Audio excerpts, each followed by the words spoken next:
We have reached 2005 in my rewatched rankings of all the WrestleManias. WrestleMania 21, WrestleMania Goes to Hollywood. I didn't like the whole go to Hollywood theme for this year's WrestleMania. I thought it was breaking kayfabe too much during the show. I don't care about them breaking kayfabe, when it's not the show, but during the show, kind of like it was pissing me off, basically. 2005, I had just departed from Hazelhead Academy that year. I left early in sixth year in February and became unemployed. I would get a job later on, but I was unemployed during WrestleMania 21. My memories, I remember going to see Batman Begins twice that year. Batman was back on the big screen after a big absence from the big screen following Batman and Robin. In 1997, I went to see that film as well, along with Batman Forever in 1995. And here I was 10 years later. I went to see Batman Begins twice. I think it's one of the best Batman movies ever made. I also really enjoyed Rangers winning the league, the helicopter Sunday. Celtic, they were defeated by Motherwell that day, and Rangers won their match. And it was quite a day to be a Gers fan. I turned 18 in 2005, and a little social media platform known as YouTube was created on February 14th, 2005, as St. Valentine's Day. And then on April 23rd, 2005, John Cena's birthday, YouTube uploaded their first video. And then, it was even planned 5 years after that, when I joined YouTube, I uploaded my first video on April 23rd too. So that's quite cute to have, got the same anniversary as YouTube and John Cena's birthday, of course. We'll get to him very quickly.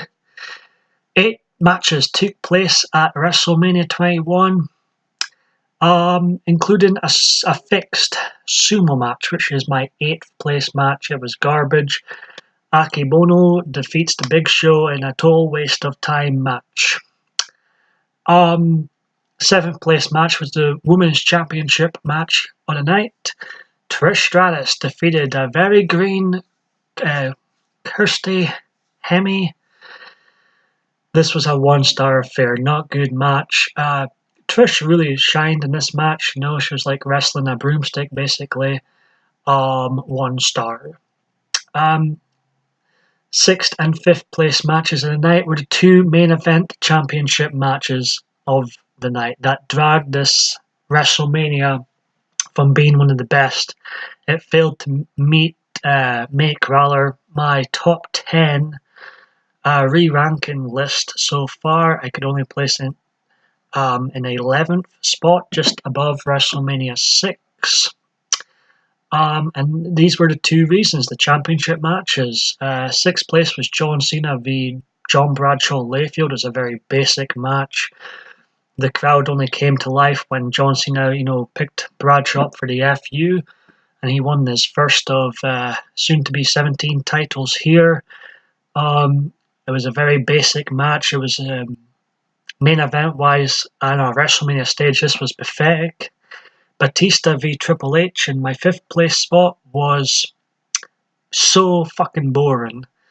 There was a couple of good spots. I liked the spot where Triple H began bleeding from the head and he was wandering about the ring, and Ric Flair was backing off, at the sight of Triple H. But this match was fucking boring as shit, but it was technically better than Cena v Bradshaw, which was so basic and boring as shit too. Both deserve, giving these 2 matches 2 stars is very generous from me. The 4th place match tonight was Rey Mysterio versus the late Eddie Guerrero. This, had it been given more time, I think we'd have gotten a 4-star or even 5-star. I think their match at SummerSlam, the ladder match, later that year was much better than this, but it was a pretty hot opener for WrestleMania 21. The third place match tonight was the streak match. The Undertaker's streak was on the line against the legend killer Randy Orton. Um, I've written down 3 stars for this match, but I'm going to change that to 4 stars. I think it just gets the 4-star territory. A very entertaining match and good wrestling here. Um, you really did think that now was the time that the Undertaker streak was going to come to an end. And there was a couple of moments in this matchup where it really did look like it was going to happen. I'd have never predicted the Undertaker streak continuing for years after this. I thought, it was going to end sooner rather than later, and I thought it could have been here. Second place match of the night was the Money in the Bank ladder match featuring Edge, who won, Shelton Benjamin, Chris Jericho, Chris Benoit, Christian, and Kane. This was one of the best Money in the Bank matches I've seen. I've not seen them all. I've seen them all at WrestleMania, but I've not seen a number of them, at the Money in the Bank pay-per-view. But this was a stunt show, but a pretty damn good stunt show. 4 stars. Chris Benoit was selling like you wouldn't believe. He was very believable in this matchup, and there was a couple. I loved the spot where Jericho had the ladder and Chris Benoit gave him a German suplex while Chris Jericho was holding the ladder. That was cool. Before I get to my top match of the night, there was a couple of segments during the show. One including the politically incorrect Eugene being attacked by the politically incorrect Mohammed Hassan. And then Hulk Hogan, of all people, comes out and kicks some butt. I remember watching this live, and I was happy to see Hulk. I was wanting Hulk Hogan to come out at some point and hear that real American again. And it was good to see him. Hulk Hogan, along with Roddy Piper, Mr. Wonderful, Iron Sheik, Nikolai Volkov, Jimmy Hart, Cowboy Bob Orton, were all inducted into the Hall of Fame the night before. And the crowd went mad when Hogan came out. It was great to see Hulk Hogan. He would have been in his early 50s here, and he still had the crowd in the palm of his hand. The other segment that took place featured my favourite wrestler of all time, Stone Cold Steve Austin, on Piper's Pit. And if I'm being honest, this was underwhelming. I expected much more from these two. Maybe they didn't get enough time. Carlito came out. He was totally out of place. There was, 2 legends in the ring, and Carlito, who didn't really do much with his, I couldn't give a shit about Carlito, But Piper, tons of respect for Roddy Piper. Love Steve Austin, he's my favourite. But if I'm being honest, I didn't think this segment was all that much. It was nice to see Steve Austin stomp a mud hole in Carlito and give him a stunner. I had a funny feeling Piper was going to get a stunner, which he did. But this segment, it was quite disappointing, actually, if I'm being honest. I'm the biggest Steve Austin mark of all time. Well, maybe not of all time, but I'm a pretty big Steve Austin mark. The best match of the night, and the one that makes this WrestleMania more of a positive show than a negative show, is an outstanding wrestling match between Kurt Angle and Shawn Michaels. One of the best wrestling matches I've ever seen in my life. They're both in my top 10 wrestler lists, and the reason they're in my top 10 is because they're just both outstanding in the ring, and this was their first match together. And you know what? Further down the line, they would have an even better match than this on Raw, I think it was. But this match at WrestleMania 21 was 5-star all the way. One of the best WrestleMania matches of all time.